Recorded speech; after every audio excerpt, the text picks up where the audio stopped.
老台语讲新闻，世界大小事拢捌招闻。讲新闻老台语，国内外大小事咱尾头来讲起。一万年已经是新历4月，古早讲3月3，桃仔李啊挺头打；4月4，桃仔来，李啊去。4月这个时阵嘛是看火金菇的季节。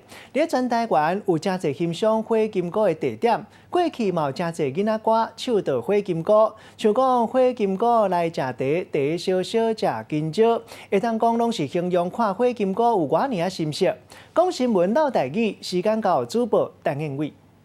讲新闻老台语，国内外大小事咱尾头来讲起。大家好，我是陈英伟。时间来到新历4月份，讲到这4月份有啥物花开始大出。另外呢，拜六礼拜当去倒位佚佗，今仔日老台语讲新闻，带大家做花来了解。第一条图咱来看卖，讲到这新历4月份有啥物花开始大出，大家都会想到这客人的这油桐花。为什么讲到这油桐花呢？油桐花为什么出现伫台湾？传说讲是伫这日本时代，迄时阵日本人就发现讲这东油真有这经济价值会当卖真好的价效，所以迄个时阵就为中国引进来到台湾。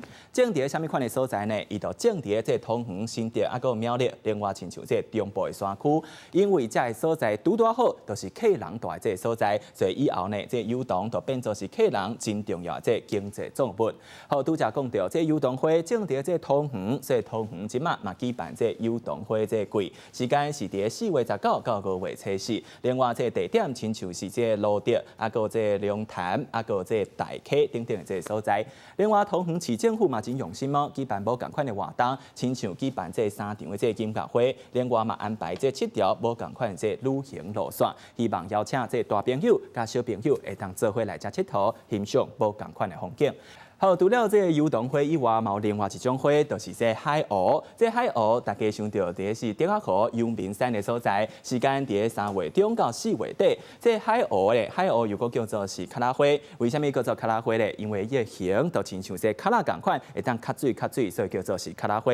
讲到这卡拉花哦，伫无共款的所在，无共款的国家，代表无共款的意义。亲像是伫西边的这国家，代表这单纯，代表这美丽；伫东边的这所在，代表富贵，代表有钱，另外伫非洲的所在代表幸福、希望，甲有这中生。继续来看卖，除了这看花以外，4月份会当看啥物？会当看这花金菇。好，讲到这花金菇哦，来看卖，为什么叫做是这花金菇？传说讲古早时代有一对姐妹仔叫做是金菇加金丁，这两个姐妹仔呢做伙来到松林内底佚佗，想要到这妹妹无细字就胖见啊，这为着找伊妹妹无细字搬入去这水里内底就过身咯。伫过身之前，伊向这天公伯来祈求，希望家己会当变做是一拍电火，会当发光找着妹妹。想要到真神奇的代志就发生了。这过身了后，这松林内底竟然就出现一种动物，伊的巴肚会当发光，大家就叫这种动物叫做是花金菇。接下来看卖，看这花金菇的时阵，爱注意啥物款的代志咧？第一个部分就是卖吵闹闹，因为伤过吵会影响到这花金菇的这生态。另外第二个部分就是卖乌白甲这花金菇掠转去厝。另外第三个部分就是花金菇非常惊这光，所以呢卖翕相的时阵卖使用这闪光灯。另外这手电的时阵嘛一定爱搭这玻璃纸，尤其是爱搭这红色的玻璃纸。上尾一个部分来看卖，就是这花金菇有一寡台语囡仔歌。来看卖是啥物呢？花金菇，头壳红红，实乌乌，上爱美伫个草仔布。花金菇，电火唱巴肚，暗时通好去找某。好，无论如何，4月份除了看这花金菇，买当看这花，啊，毋过提醒大家一定爱把握时间，因为时间咻一都过去，恐惊就要等到明年才会当来欣赏咯。好，这就是今仔日老台语讲新闻，提供给大家做回来参考。